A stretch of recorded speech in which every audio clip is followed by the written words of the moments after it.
Hey guys, today we are driving the 2021 Hyundai Sonata Hybrid. This is one of the most fuel-efficient sedans on sale today, right up there with the Toyota Camry Hybrid and the Honda Accord Hybrid. Very excited to share this vehicle with you guys today and show you what it is like to drive, how it stacks up against its competitors. We have a very attractive looking interior, very premium feeling, and it still keeps in line with a lot of the classic Hyundai ergonomics and user-friendly buttons, knobs, dials. We have a slightly different powertrain from most hybrids in this class. Instead of a CVT, we have a 6-speed automatic, and that is mated to a 2-liter inline 4-cylinder engine with a combined power output between battery and engine of 192 horsepower. Let's walk you around this Sonata Hybrid.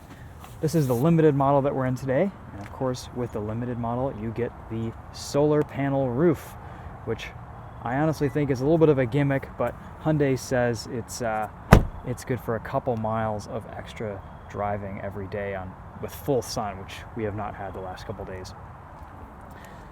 Otherwise, with this hybrid, you get hybrid-looking wheels that are supposedly a little bit more aerodynamic, a lower front valance, a lower front bumper, and this little chrome Joker-like smile. The floor is very flat, and between all those things, it equates to having a 0.24 drag coefficient, which is very impressive for a sedan, very slippery through the air, and I'm sure that helps with this vehicle's fuel economy rating, which is 51 miles to the gallon on the highway and 45 miles to the gallon in the city. Very good. If you're doing a lot of miles, this might be a very interesting new car to consider. I finally learned how to pop the rear trunk on this. You press right there, and it's a little very hidden button. Thanks to many YouTube comments on my last video. We get a good amount of trunk space, a spare tire, a jack, 60/40 folding rear seats.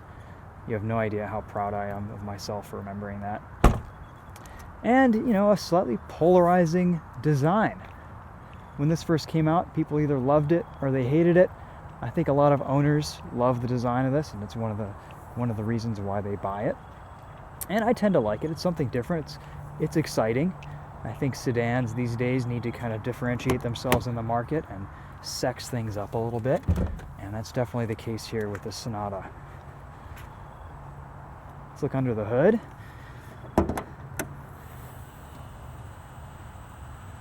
Lots of battery, high voltage stuff here, and it uses 0W16 weight oil. Wow, that's very light. No more 0W20. They're really getting down there. All right, so this is the limited model. We've got lots of features. We got your head-up display. We have some neat little luxury items in here, like this rear window screen. Plenty of legroom in the back. The front seat is set to my driving position at 5'10". Lots of places to put my feet. A little USB charger, an armrest. Very nice in the back here. And I do love the design on this interior. It's very sharp, very sleek. In the front here, we've got all of the amenities you could want. Heated steering wheel, heated and cooled seats, climate control. There's even an option for driver-only ventilation to save a little bit of fuel. We have a few different drive modes: custom, sport, eco, smart. For the most part, I've just been driving an eco. This is a hybrid after all. This Sonata has a very nice high resolution and high frame rate reverse camera, which is always welcome.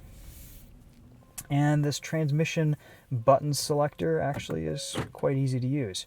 I like how the park button is differentiated from drive, neutral, reverse. Lots of black plastic here, but if you use a nice microfiber, shouldn't look too terrible in 10 years. We get wireless charging,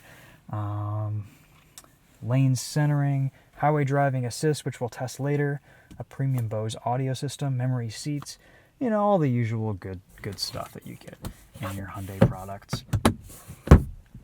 All right, let's take this thing for a drive, because that's really what it's all about.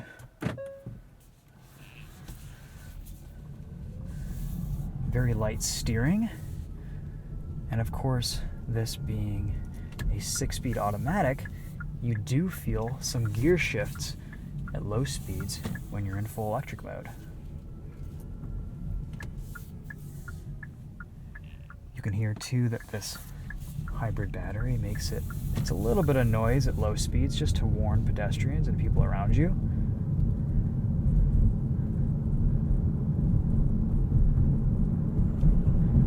The transition from battery power to the gasoline engine kicking on is very seamless. You barely notice it. Brake pedal feels very natural and progressive. You can easily manage your regen level, say just above max regen with your meter there.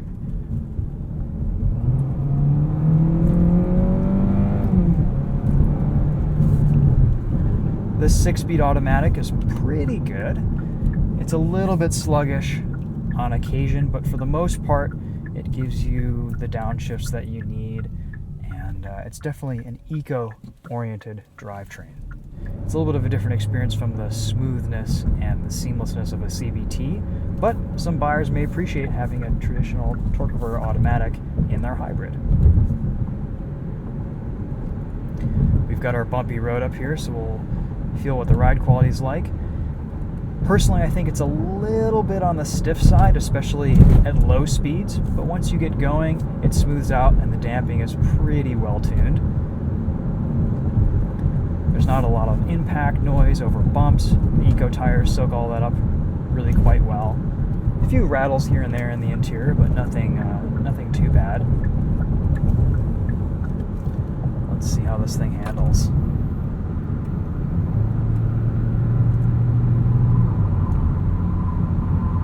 Eco tires give up pretty quickly, but overall, cornering is flat, pretty neutral. I can hear some electronic wizardry going on, keeping that front end turned in.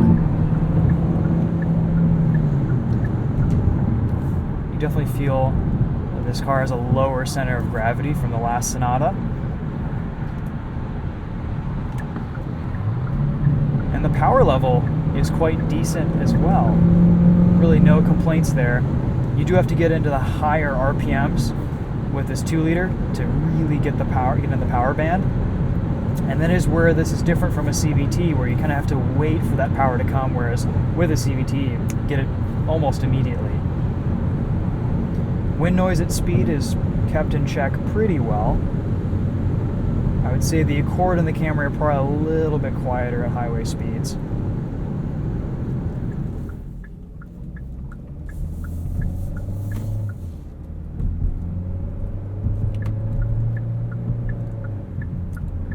Get these cool little side mirror camera displays when you put your turn signals on. Occasionally the infotainment and the center gauge cluster displays can be a little bit slow and laggy. They take a little bit to wake up in the morning, but once they do, they seem to be responsive enough. You just have to be kind of patient with it.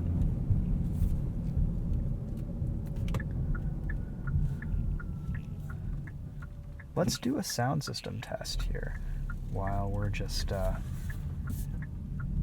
tooling around here in the parking lot. Listen to this Bose premium audio.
for the price point here, this Bose audio is very acceptable. It's quite nice. Not blowing me away, but it's also, I think, reasonably good sounding for what you're paying. You guys will be happy to know that I have now added this sound system playlist to the main channel Spotify link on the main TheTopher channel page. So it's also in the description if you want to know what these tracks are.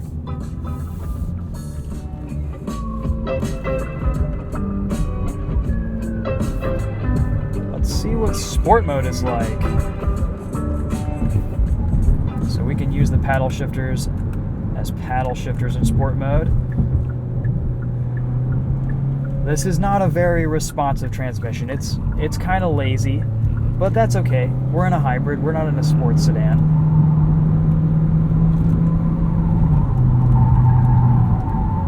As you can hear from the tires.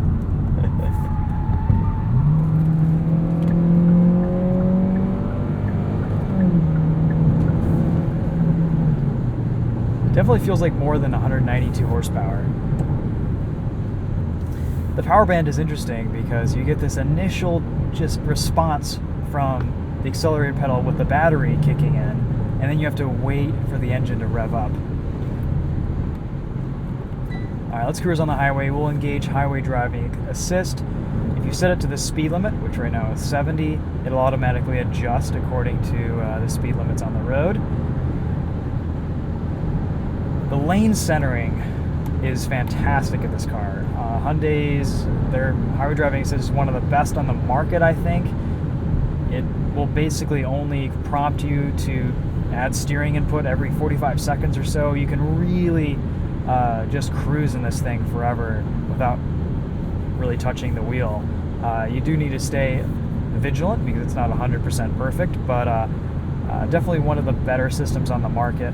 If you're doing a ton of miles, this is a car to really consider because it's incredibly fuel efficient on the highway and it's very relaxing and easy to drive. There's a little bit more wind noise than I would like, but really that's my only complaint about this thing on the highway.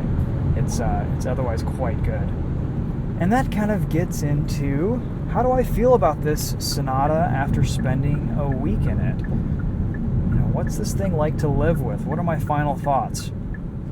Well, I can't help but feel there's just a little bit of a discrepancy in the way this thing looks on the inside and the way it drives.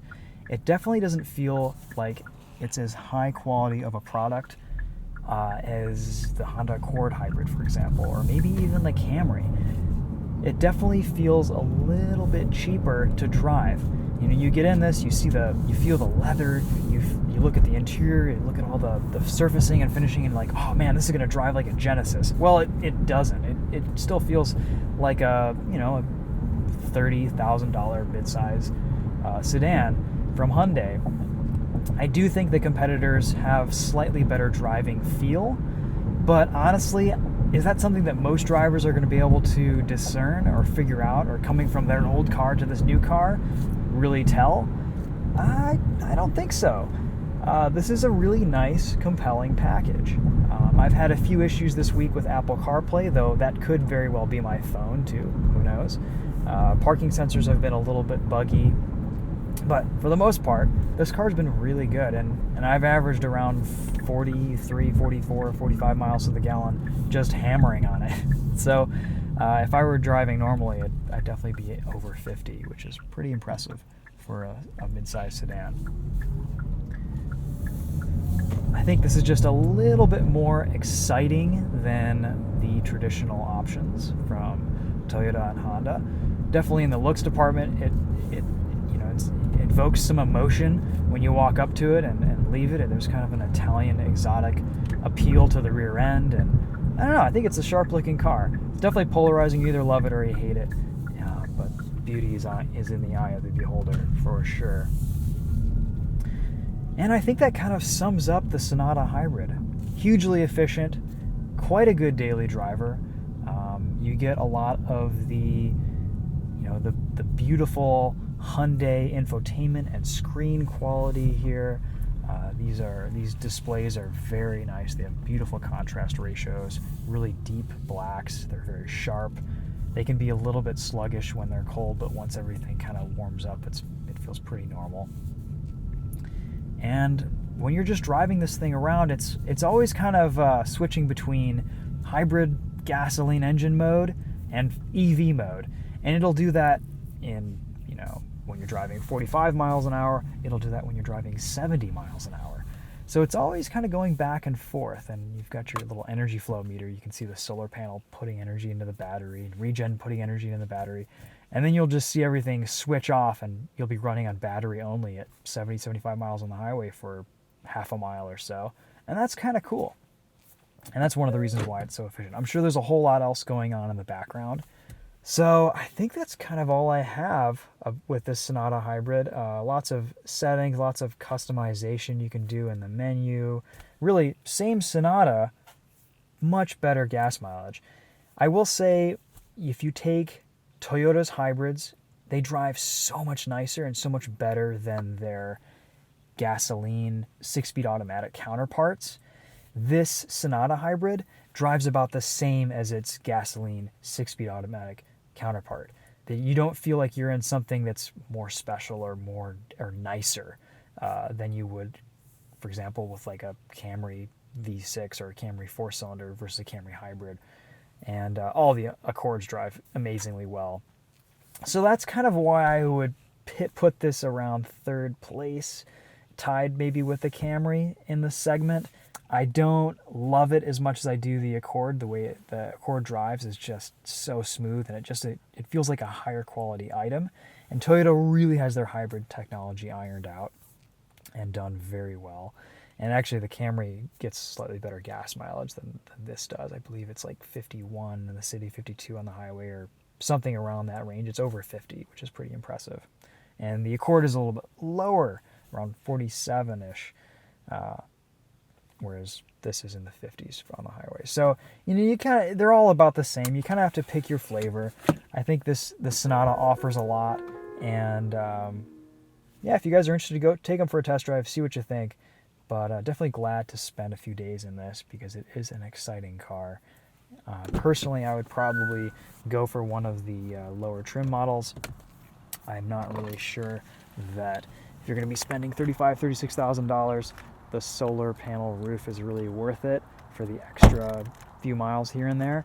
It'd be nicer to get a sunroof or something, but we'll leave that up to the buyers to decide.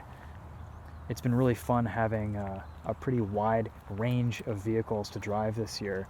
I mean, just a couple weeks ago we had the GT63, and this week we have a Sonata, and for what this is, it's pretty good. All right, guys, that's it for this one. Thanks for watching. We'll see you next time. Take care.